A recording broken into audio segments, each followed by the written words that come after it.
Aku, Ratna Wulandari, adalah sosok yang dikenal banyak orang di Surabaya. Usiaku sudah menginjak 45 tahun. Namun pesona dan wibawaku masih begitu terasa. Aku dikenal sebagai pemilik grosir pakaian branded terbesar di kawasan ini. Hidupku serba mewah. Rumahku berdiri megah di kawasan elit. Mobil mewah silih berganti. Dan semua orang menganggapku sebagai wanita yang sangat beruntung. Namun, di balik itu semua, aku menyimpan rasa sepi yang tak bisa aku hindari. Sejak suamiku meninggal beberapa tahun lalu, aku hidup hanya ditemani para karyawan dan keluarga kecil yang jauh dariku. Anak tunggalku pun sedang menempuh kuliah di luar negeri, sehingga rumah megah ini terasa kosong. Hari itu, aku sedang melakukan rutinitas berkeliling kantor grosir mataku tertuju pada seorang karyawan baru yang tampak sibuk menata pakaian di rak. Pemuda itu bernama Andi Saputra. Baru berusia 27 tahun. Penampilannya sederhana, jauh berbeda dengan pria-pria yang biasa bergaul di lingkaranku. Ada sesuatu pada Andi yang membuatku terdiam sejenak. Wajah polosnya, sikapnya yang tenang, dan caranya bekerja dengan penuh kesungguhan terlihat begitu tulus. Aku sempat berhenti di depannya. "Namamu siapa?" Tanyaku sambil memperhatikan dengan saksama. Andi terkejut, buru-buru berdiri tegak. "Saya Andi, Bu. Baru masuk minggu lalu." Aku mengangguk kecil. "Bagus, kerjamu rapi. Teruskan." Andi hanya tersenyum canggung, lalu kembali melanjutkan pekerjaannya. Namun, dalam hati aku merasa ada sesuatu yang berbeda. Biasanya, ketika aku mendekati karyawan laki-laki, mereka berusaha menarik perhatian, mencari muka, atau sekadar mencari celah untuk mendekat. Tapi Andi terlihat tulus. Tidak ada tanda-tanda ingin memanfaatkan kedekatan dengan pemilik perusahaan. Justru ia terlihat kikuk, seperti ingin menjaga jarak. Hari-hari berikutnya, aku semakin sering memperhatikan Andi. Saat aku sedang rapat, sesekali pandanganku tertuju pada pemuda itu yang sibuk mengangkat barang atau menata stok. Ada perasaan kagum yang muncul meski aku sendiri tak mengerti dari mana asalnya. Mungkin karena aku terlalu lama dikelilingi orang-orang bermuka dua sehingga kejujuran Andi terasa segar dan berbeda. Suatu siang, aku turun ke ruang stok. Andi sedang mengangkat kardus cukup besar seorang diri. Melihat itu, aku spontan berkata, "Jangan dipaksakan, nanti punggungmu bisa sakit." Andi menoleh dengan senyum tipis. "Tidak apa-apa, Bu. Sudah biasa." "Kalau butuh bantuan, bilang saja. Jangan sungkan," kataku. "Terima kasih, Bu. Saya akan ingat itu." Percakapan singkat itu sebenarnya biasa saja, tapi meninggalkan kesan yang sulit dijelaskan bagiku. Ada rasa hangat ketika melihat Andi berusaha sopan dan tidak berlebihan. Malam harinya saat aku berada di rumah, aku merenung cukup lama. Aku teringat senyum canggung Andi. Teringat bagaimana ia menjawab dengan sederhana tanpa maksud lain. Rasa penasaran itu makin kuat. Aku mulai berpikir mengapa pemuda sederhana itu mampu mencuri perhatianku. Padahal di sekelilingku ada banyak pria mapan yang ingin mendekat hari-hari selanjutnya. Aku kerap menemukan alasan untuk melihat Andi lebih dekat. Kadang aku sengaja melewati lorong saat Andi bertugas, atau pura-pura menanyakan hal sepele. Setiap kali bertemu, aku selalu menyapa dengan senyum lembut, dan Andi selalu menjawab dengan canggung, namun sopan. Suatu ketika di kantin karyawan, aku kembali melihat Andi. Ia duduk sendiri menikmati makan siang seadanya dari kotak bekal plastik. Aku mendekat membuat Andi tampak kaget. "Sendirian saja?" tanyaku sambil memperhatikan dengan saksama. "Iya, Bu. Kebetulan teman-teman sedang keluar." Aku mengangguk lalu duduk di kursi sebelahnya tanpa canggung. "Bagaimana kerja di sini? Sudah mulai terbiasa?" Andi terdiam sejenak lalu menjawab, "Lumayan, Bu. Saya masih belajar, tapi saya senang bisa bekerja di sini." Ada ketulusan dalam jawabannya yang kembali membuatku kagum. Aku tersenyum lalu berdiri. Kalau ada kesulitan, jangan ragu bicara. Aku ingin semua karyawan nyaman bekerja. Andi hanya mengangguk sedikit salah tingkah. Sejak pertemuan-pertemuan kecil itu, benih rasa penasaran dalam hatiku semakin tumbuh. Aku merasa ada sesuatu yang berbeda dari Andi. Sesuatu yang membuat aku ingin tahu lebih banyak. Bukan sekadar soal pekerjaan, tapi tentang siapa Andi sebenarnya. Aku yang sudah lama tenggelam dalam kesepian mendadak, merasa ada warna baru hadir dalam hidupku. Dan dari situlah kisah kami perlahan mulai terjalin. Sejak pertemuan-pertemuan singkat itu, aku mulai merasa semakin tertarik pada sosok Andi. Ada sesuatu yang membuatku ingin selalu berada di dekat pemuda itu. Aku tahu, sebagai pemilik perusahaan tindak tandukku, pasti diperhatikan banyak orang. Namun, rasa penasaran yang tumbuh di hatiku jauh lebih kuat dari sekadar aturan atau pandangan orang lain. Aku mulai mencari-cari cara untuk bisa dekat dengan Andi. Aku tidak melakukannya secara terang-terangan, melainkan dengan langkah-langkah kecil yang halus. Saat berpapasan di lorong kantor, aku selalu melempar senyum manis. Ketika berbicara, suaraku sengaja kubuat lembut. Berbeda dengan nada tegas yang biasa aku gunakan pada karyawan lain. Bahkan sesekali aku tak ragu memberikan sentuhan ringan di bahu atau lengan Andi. Seolah tanpa maksud. Namun sebenarnya penuh dengan arti, awalnya Andi terlihat sangat canggung. Setiap kali aku menyapanya, ia selalu menunduk dan menjawab singkat. Namun, justru itulah yang membuatku semakin menikmati interaksi kecil itu. Aku senang melihat Andi salah tingkah, senang melihat pipinya memerah, dan semakin yakin bahwa pemuda itu berbeda dari yang lain. Suatu siang, aku sengaja memanggil Andi ke ruang kerjaku. Aku pura-pura menanyakan stok barang, padahal tujuanku lebih dari itu. Andi, bisa tolong periksa data stok bulan lalu? Saya ingin memastikan tidak ada kekeliruan. Kataku sambil menatapnya dengan senyum samar Andi yang masih gagap mengangguk cepat. Baik, Bu. Saya akan cek. Aku memperhatikan gerak-geriknya. Ada kesederhanaan yang membuatku merasa nyaman. Ketika Andi hendak pamit keluar, aku menahan. Andi, panggilku pelan. Iya, Bu. Aku tersenyum. Kamu betah kerja di sini, kan? Andi sempat terdiam dan menjawab singkat. Iya, Bu. Saya bersyukur bisa bekerja di sini. Terima kasih sudah memberi kesempatan. Jawaban itu membuat hatiku hangat. Aku tersenyum lebih lebar meski segera mengalihkan pandangan agar Andi tidak menyadarinya hari-hari berikutnya. Aku semakin berani. Aku sering sengaja mendekati Andi di ruang stok ketika suasana sepi. Kadang pura-pura ikut memeriksa barang lalu menyapanya dengan nada bercanda. Andi, kamu serius sekali? Jangan-jangan kamu lebih rajin dari semua orang di sini? Kataku sambil terkekeh. Andi menoleh dengan senyum malu. Saya hanya berusaha bekerja sebaik mungkin, Bu. Aku menatapnya lama.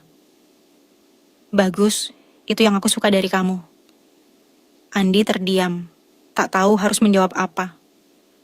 Situasi seperti itu membuatnya semakin salah tingkah. Namun, aku justru merasa semakin terhibur. Di kantin karyawan pun, aku sesekali bergabung. Kehadiranku di tengah para karyawan tentu saja menjadi perhatian.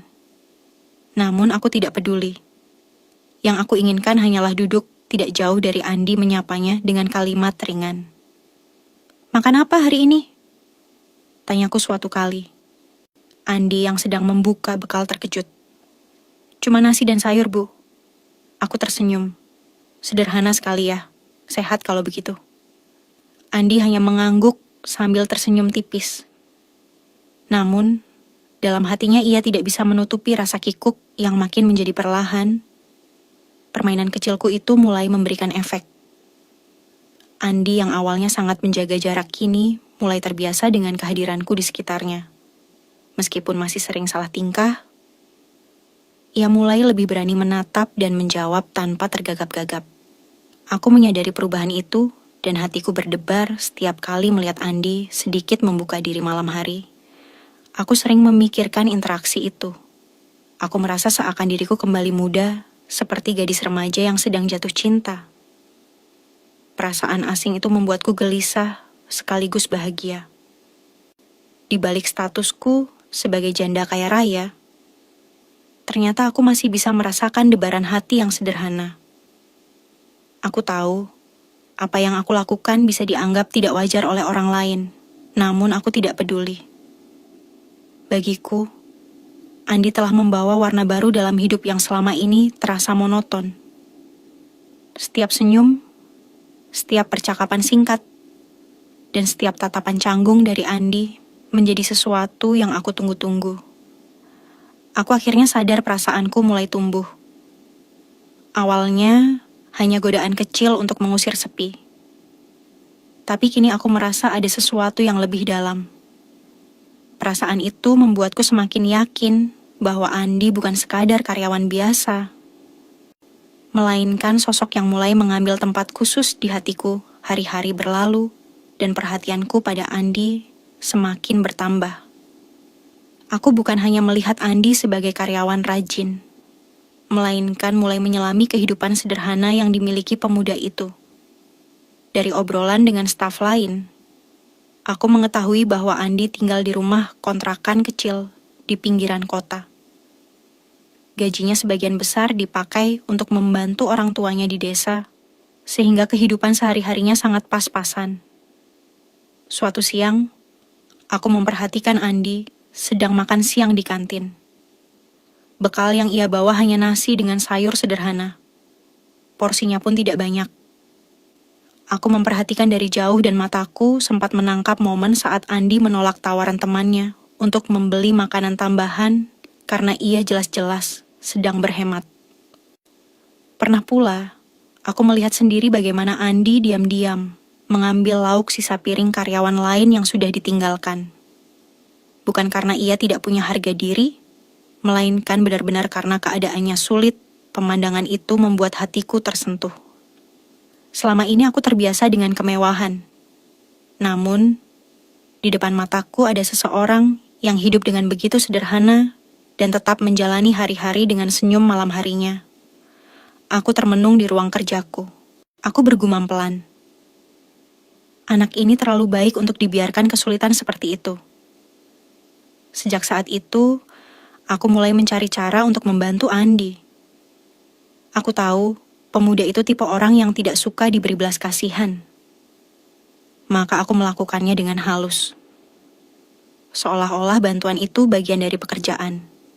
Misalnya, aku memberikan uang transport dengan alasan bonus karyawan baru, atau memberikan sedikit tambahan ketika ada pekerjaan lembur. Suatu sore, aku memberikan amplop kecil pada Andi. Andi, ini untuk ongkosmu selama bulan ini. Anggap saja bonus karena kerjamu bagus. Andi menatap amplop itu, lalu buru-buru menggeleng. Tidak usah, Bu. Saya sudah digaji. Saya tidak enak menerima lebih. Aku tersenyum sabar. Kamu kerja dengan sungguh-sungguh. Aku hargai itu. Ambil saja. Jangan dipikir macam-macam. Andi tampak ragu, namun akhirnya menerimanya dengan wajah malu. Terima kasih, Bu. Saya benar-benar tidak tahu harus bilang apa. Cukup dengan kerja yang baik. Itu saja sudah cukup, jawabku lembut. Perlahan-lahan, Andi mulai terbiasa dengan perhatian kecil itu. Ia tetap berusaha menolak di awal.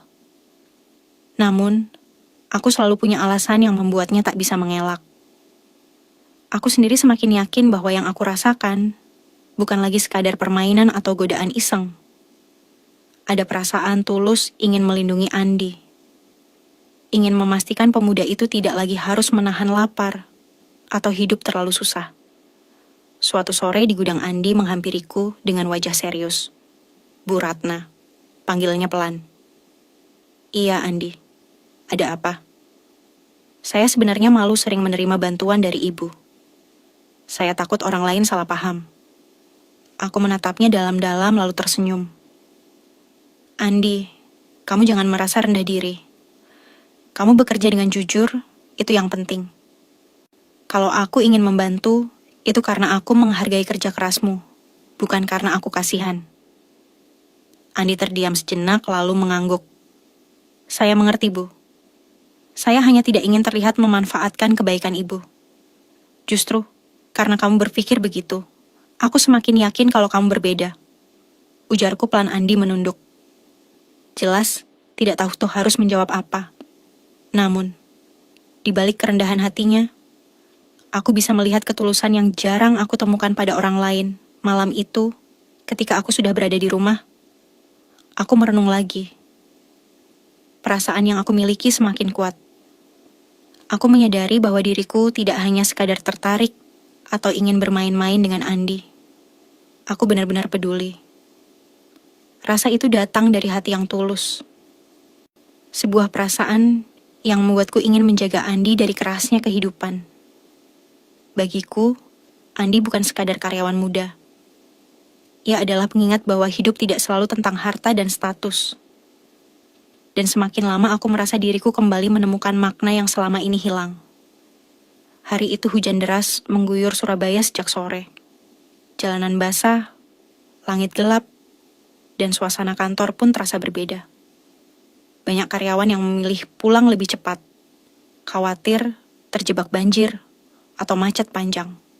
Namun, aku masih di ruang kerjaku memeriksa laporan keuangan. Menjelang malam, aku memanggil Andi yang kebetulan masih bertugas merapikan gudang. Andi, bisa antar saya pulang?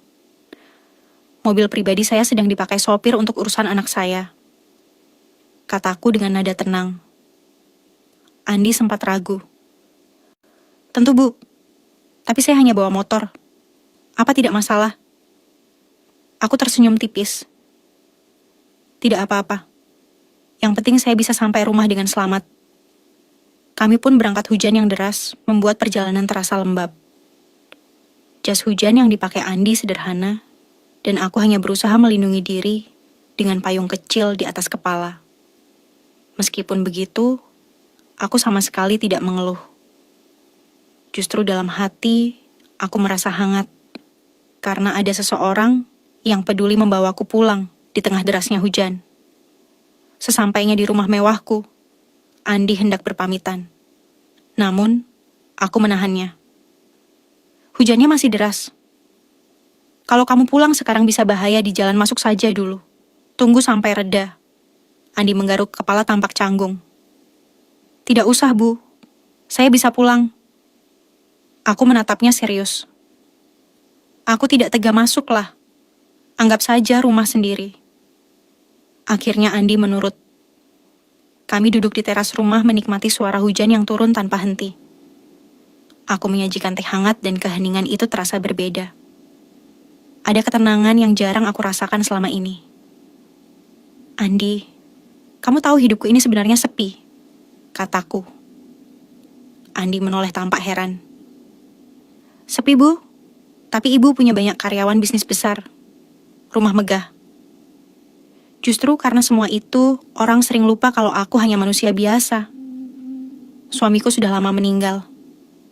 Anakku jauh di luar negeri, pulang ke rumah sebesar ini, aku hanya ditemani dinding dan kesunyian. Andi terdiam.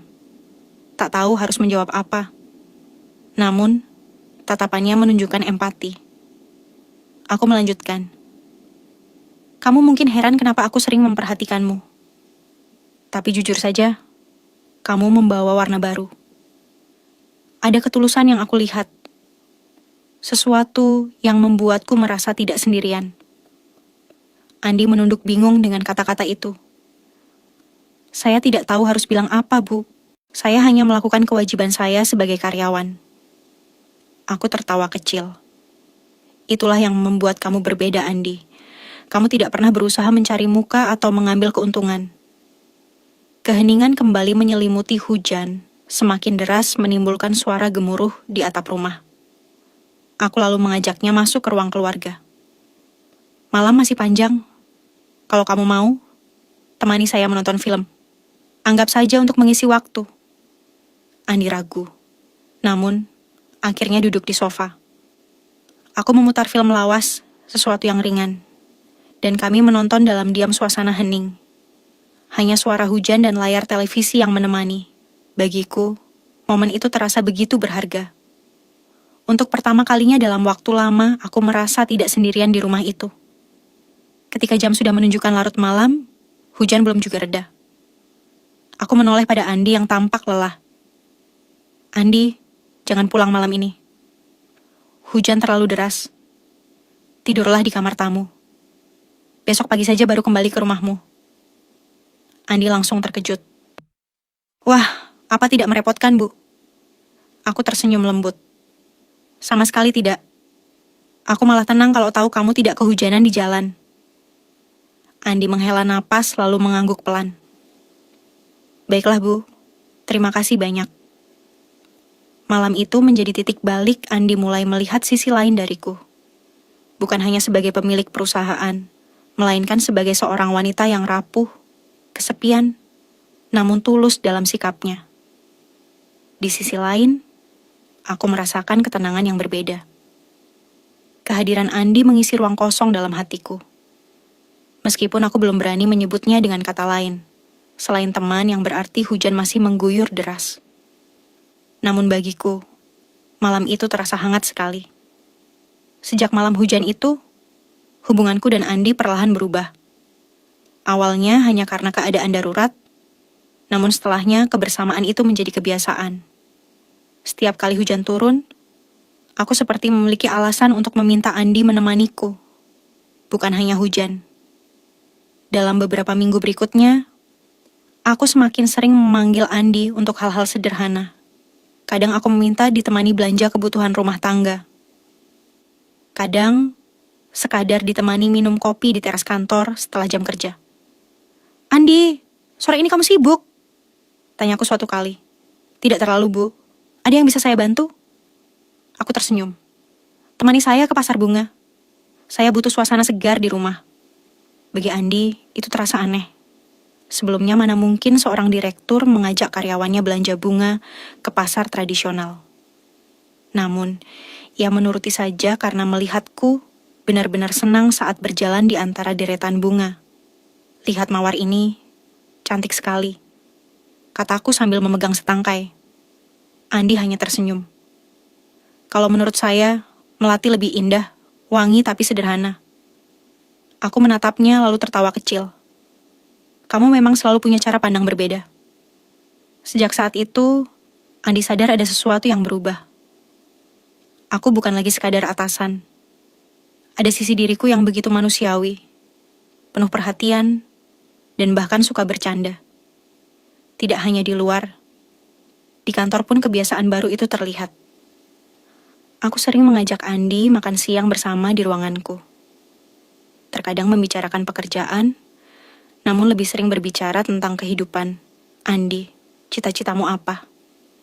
Tanyaku suatu siang. Andi berpikir sejenak. Saya ingin punya usaha kecil, Bu. Tidak besar, yang penting bisa mandiri. Seperti warung makan atau toko sembako. Aku mengangguk pelan. Kamu realistis. Itu yang aku suka. Banyak orang muda sekarang ingin langsung kaya, tapi kamu tidak. Kamu mau membangun pelan-pelan. Obrolan-obrolan seperti itu membuat Andi merasa dihargai. Ia bukan hanya pekerja yang diperintah, tapi seseorang yang pendapatnya didengarkan. Bagiku, kebersamaan itu membawa ketenangan. Aku mulai menunggu momen-momen sederhana itu saat Andi datang ke rumah untuk mengantar sesuatu. Aku sengaja mengajaknya duduk sebentar. Saat Andi sedang sibuk di gudang, aku menyempatkan mampir, hanya untuk berbicara beberapa menit perlahan. Waktu terasa tidak lengkap tanpa kehadiran Andi. Namun, perubahan itu tidak luput dari perhatian beberapa karyawan lain. Desas-desus mulai terdengar. Kamu lihat nggak Bu Ratna sering bareng sama Andi? Iya, padahal biasanya beliau jarang dekat dengan karyawan. Aneh kan? Andi sempat mendengar bisikan-bisikan itu. Ia mulai merasa canggung. Suatu sore ia memberanikan diri bicara. Bu, boleh saya jujur? Tentu Andi, ada apa? Belakangan ini banyak yang ngomongin kita. Saya takut mereka salah paham. Aku menatapnya tenang. Biar saja. Orang selalu punya omongan. Yang penting kita tahu apa yang kita jalani. Andi menghela napas. Ia tidak bisa membantah. Dalam hatinya ia memang merasa nyaman setiap kali bersamaku. Meski ada jarak usia dan status, ia tidak bisa memungkiri bahwa kebiasaan itu membuat hari-harinya berbeda. Aku pun merasakan hal yang sama. Malam-malam sepi di rumah besar itu kini tidak lagi menakutkan. Ada pesan singkat dari Andi yang sekadar menanyakan kabar. Ada tawa kecil saat kami membicarakan hal remeh. Ada kehangatan baru yang aku tidak duga. Hingga suatu malam, aku duduk di ruang tamuku sambil menatap setangkai bunga melati yang dibawa Andi dari pasar. Aku tersenyum sendiri. Dalam hati aku bertanya, apakah ini hanya kebiasaan atau sesuatu yang lebih dalam? Hubunganku dan Andi makin sulit ditebak. Kebiasaan-kebiasaan kecil yang awalnya terasa wajar kini perlahan berubah menjadi sesuatu yang lebih hangat. Aku sendiri menyadarinya. Setiap kali Andi tersenyum, aku merasa seperti kembali ke masa mudaku. Namun, di balik semua itu ada perasaan yang tak bisa lagi aku tahan. Malam itu, aku akhirnya memberanikan diri. Andi, ucapku pelan, ketika kami duduk di ruang keluarga usai menonton film. Andi menoleh menunggu. Aku menarik napas panjang. Aku ingin jujur. Aku jatuh cinta padamu. Andi terdiam. Kata-kata itu membuatnya kaget. Ia tidak pernah membayangkan seorang wanita sepertiku bisa mengucapkan hal itu padanya. Bu, jangan bercanda. Aku serius, Andi. Aku tidak peduli status atau usiaku. Yang aku tahu, bersamamu aku merasa bahagia. Itu cukup bagiku. Andi mengusap tengkuknya gelisah. Tapi Bu, kita berbeda. Saya ini cuma karyawan biasa. Orang bisa bicara macam-macam. Mereka pasti menertawakan saya. Aku menatapnya dengan dalam. Kamu terlalu memikirkan orang lain. Hidup ini terlalu singkat untuk diatur oleh omongan mereka. Yang penting kita jujur pada hati kita. Kata-kata itu membuat Andi makin bingung. Ia tidak bisa menolak, tapi juga tidak yakin. Malam itu kami tidak melanjutkan obrolan. Namun, sejak saat itu benih perasaan dalam hati Andi semakin tumbuh. Beberapa hari kemudian, aku mengajak Andi keluar. Bukan ke restoran mewah. Bukan ke tempat yang biasa aku kunjungi. Aku justru mengajaknya ke sebuah warung lesehan di pinggir jalan. Bu, apa tidak salah tempat? Ini jauh dari kebiasaan Ibu. Tanya Andi heran. Aku tersenyum kecil. Justru aku ingin di sini. Aku ingin kamu lihat kalau aku serius. Aku tidak peduli makan di mana. Asal bersama orang yang membuatku tenang. Kami duduk di tikar sederhana Andi masih canggung. Tapi aku tampak nyaman. Aku menikmati nasi pecel dengan tangan. Sesuatu yang sudah lama tidak aku lakukan. Andi, kataku sambil tersenyum kecil. Kamu tahu kenapa aku mengajakmu ke sini? Andi menggeleng. Karena aku ingin kamu percaya kalau aku bukan hanya bicara. Aku mau ikut denganmu ke dunia yang sederhana. Aku ingin kamu percaya kalau ini bukan main-main. Andi menunduk. Kata-kata itu perlahan meruntuhkan dinding keraguannya. Selama ini ia merasa tidak pantas. Tapi malam itu ia mulai percaya kalau aku benar-benar tulus. Meskipun begitu, keraguan tetap ada. Dalam hati Andi takut. Ia membayangkan cibiran orang-orang janda kaya dengan pelayan muda. Ia bisa mendengar ejekan itu seakan nyata. Namun, ketika melihat wajahku yang begitu tenang, hatinya sedikit lega. Bu, saya masih takut. Ujar Andi, jujur. Aku meraih tangannya menatap penuh keyakinan. Jangan takut, Andi. Kalau kita saling percaya, semua bisa kita hadapi. Malam itu menjadi titik balik Andi mulai menerima bahwa perasaan ini nyata. Ia tidak lagi menolak, meskipun masih belajar menyesuaikan diri. Dan bagiku, langkah itu adalah pertaruhan besar. Aku tahu risikonya. Gosip, cemoohan, bahkan mungkin penolakan dari keluarga. Tapi aku memilih untuk berani. Kebersamaan kami setelah malam itu semakin erat